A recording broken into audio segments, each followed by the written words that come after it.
para diskasan ako ulit kasi matagal na diskasan ako pero binaliwala ako dahil wala akong sakit. Mahal, pero dumaan din ako sa mahal. Sobrang mahal. So, ayun, massively, nag-ano ako sa lahat, ininom ko yung Nutria 7 cup, 21 capsules a day. At isa pang kaibigan ko, tinulungan ako.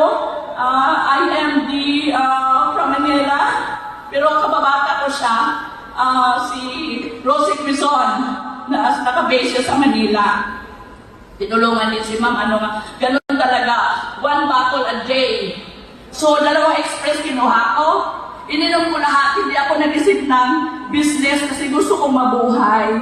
Yung isang upline, kasi ito si Ma'am Agnes, picture ng picture.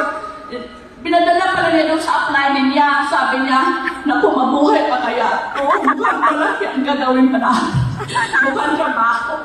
So, alam nyo, nag-decide ako na nagpaputol talaga ako ng paa. Although may nakita talagang kakaiba. Mabuti pa yung lifestyle product, gumana. Yung sa medicine, wala talaga.